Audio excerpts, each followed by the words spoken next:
How's it going, everybody? My name is Mark Roden. Welcome back to the channel.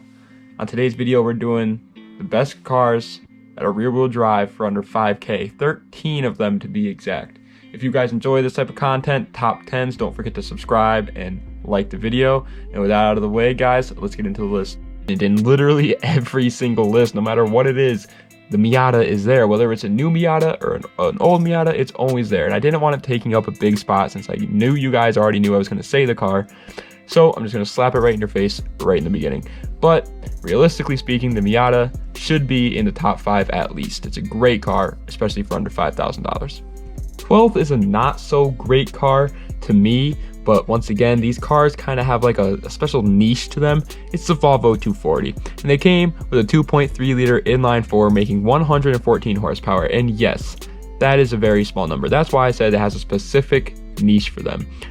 It's for the person that kind of just wants to cruise around while still having rear-wheel drive and being able to swing it. They don't really care if their car is the fastest though. Same with the Miata, honestly. But this car isn't the best drift car. It's not the best race car. It's not the best daily driver. But there's just something about them. They're cool cars. They're by no means the best, but they're still a great option.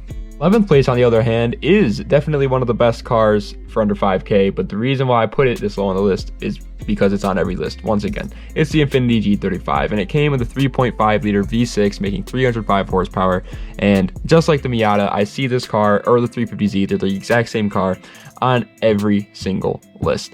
The 350Z is a little bit better for drifting purposes. If you're going that route, go with a 350Z, you'll be happier. It's got a shorter wheelbase, it's easier to drift.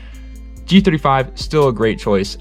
It's one of the best looking Infinitis ever built, in my personal opinion. The coupes, at least. These sedans are a little ugly, but the coupes look so good. They have a huge community around them. They're relatively easy to work on and relatively inexpensive, but I just think definitely a great choice. 10th place is the BMW 330ci, coming with a 3 liter straight 6, making 235 horsepower. And it's once again another legendary starter car that makes every single list. This is the E46, by the way, if you guys know all that stuff.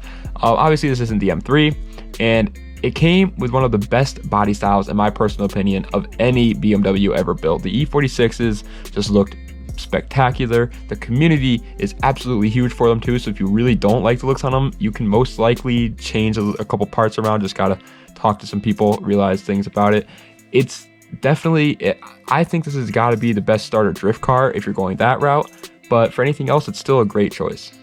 9th place is the Chevy Corvette, specifically the C4, and it came with a 5.7 liter V8 that made 300 horsepower. The ZR1 made like 400 horsepower, but you will not find a ZR1 for under 5K. Personally, I'd go for the LT1 motor. There's a lot of different motor options in the Corvette. The LT1 is the one that I named. And as I've heard, I don't have one obviously, but as I've heard, it's the perfect balance of power and price. It's still relatively cheap while still having a relative high number of horsepower. They look good. They don't look the best. They look good. They're probably the ugliest Corvette, but that's the reason why they're under 5K. They have a weird little community around them. You got to kind of get your nose in there, but once you do, you'll find a lot of friends that will want to help you out. Yeah, pretty cool car. 8th is the Ford Mustang SN95, coming with a 5 liter V8. This is a GT, obviously, that made 215 horsepower. And yes, it may be the ugliest Mustang to most people, but to me and plenty of other people, the SN95 is actually one of the best looking. In my personal opinion, between this car and the new Mustang, I don't know which one I like better. This one I like a lot because it kind of strayed away from the typical like big hunky muscle car look. It kind of went with a smaller little sports car look, and I think it worked really well. A lot of people, they don't like them. I do, especially if they're modified. Stock, yeah, they're not the best. The wheels on them look really weird. I hate the wheels on them, but besides that, they're a pretty good looking car. They also have a pretty big community around them since they are a Mustang, but be careful because Mustangs, as we all know, are a little harder to control than most cars on this list. Speaking of cars that are hard to control, number 7 is the Toyota MR2, coming with a 2 liter inline 4 that made 135 horsepower. Yes, that's pretty low, but once again, this car was pretty light. And we're talking about the second generation here, but to be honest, any generation, the third generation or first generation, are good too. It just, the second one is the best looking in my opinion, so I recommend getting this one. But if you do like these cars, get one now. I am positive within 5 years from now, they will not be under 5K. They will not, probably won't even be under 10K. These cars are becoming legendary cars really, really quickly.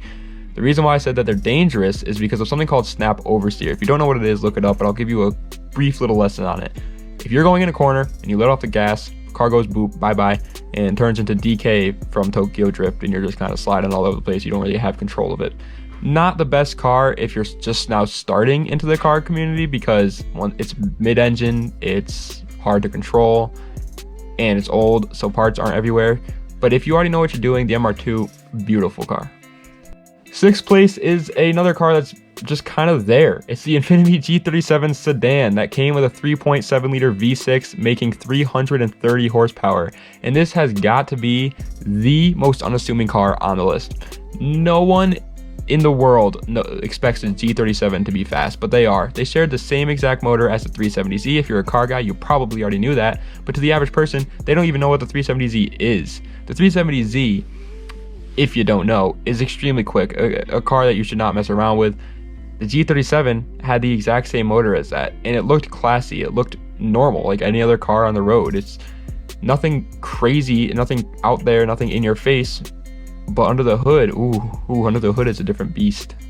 5th place is the Lexus IS300, coming with a 3 liter straight 6 that made 225 horsepower, and it shared the exact same motor as the Supra, baby. That's right.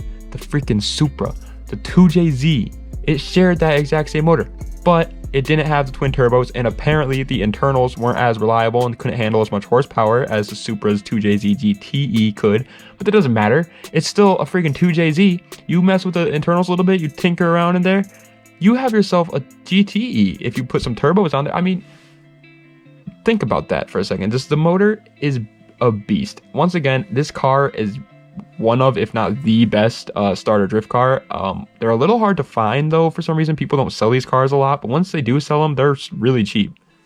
4th is an oddball coming right out of right field. It's the Ford Crown Vic, coming with a 4.6 liter V8 making 239 horsepower. And that's right, baby, the boring family sedan, or the boring police cruiser, came with a freaking V8, and it was rear wheel drive. This car is so underappreciated, and that's because the car looks boring as hell. You cannot lie, a stock Ford Crown Vic does not look cool. Even a modified Ford Crown Vic doesn't look that cool, but it's still a lot of fun for what it is. You can buy these for so cheap too. I'm talking under 2K with like under 100,000 miles on them. It's crazy how cheap these cars go for. And the aftermarket scene for them, yeah, absolutely tiny. And same with the community. Not a lot of people have these, but it will put a smile on your face every single time you drive it.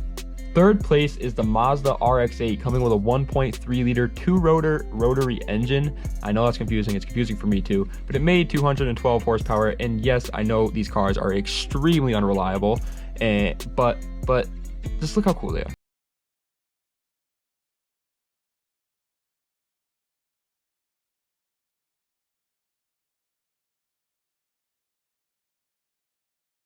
They have bubbles in places where bubbles don't belong, but it worked. Do you see the hood on one of these things? It has that weird bubble right in the middle. It's like a cowl induction hood. It's like this car was trying to be an American muscle car. I don't understand what it was trying to be, but it looks freaking great. It worked great, and it sounds freaking great. 2nd is the Hyundai Genesis Coupe, coming with a 2 liter turbocharged inline-4, making 210 horsepower for the 1st generation. But the power ranges based on what year and motor you get. There's also a 3.8 liter V6 that makes more horsepower out of the gate, but can't handle as much horsepower. Also, newer models had more horsepower out of the gate and could handle a little bit more. The 2.0 turbo is the one to go with if you're looking to make a lot of horsepower, as you can slap a different turbo in there and crank up the power immensely. But the 3.8 liter V6 can't really do that. It's not as reliable. Besides that, though, the car looks amazing. I think this is one of the best looking cars to ever be built, just ever. I think especially the fact that it's a Hyundai makes it that much cooler. The rear end, the taillights and the headlights just work perfectly. I love the body lines of the car. It looks amazing. It's another pretty big oddball car too, which really appeals to me because not that many people modify the Genesis Coupes. And yeah, definitely deserves a 2nd place on this list. First place, is the Nissan 300ZX, coming with a 3-liter V6, making 222 horsepower. And I know what you're thinking. Mark, how in the world is the 300ZX higher than the G35 or G37? Well, I'll tell you how. This car is underappreciated as hell, and it actually pains me. So I just wanted people to know what this car was. I wanted people to realize the potential of a 300ZX, so I put it first. Everyone goes for the 370Z or the 350Z, and it's like they're just forgetting about the 300ZX, but like, I ain't forgetting about it. The car looked great. It was styled after the Lamborghini Diablo.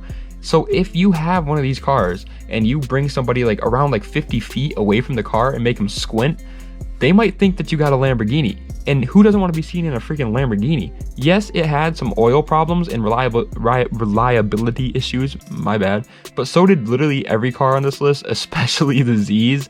Apparently every single Z, they just can't figure out how to deal with oil consumption. They just eat oil. But I mean, besides that, the car can be a lot of fun, especially for how cheap it is.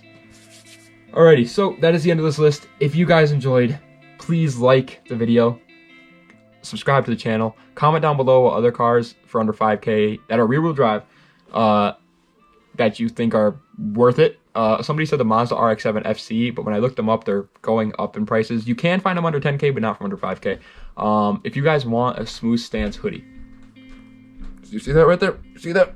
SmoothStance, coolest hoodie on the market. If you guys want one, if you want every girl in the world to give you her Snapchat, www.smoothstance.com/shop. With that out of the way, guys, das vidania. Have a nice day.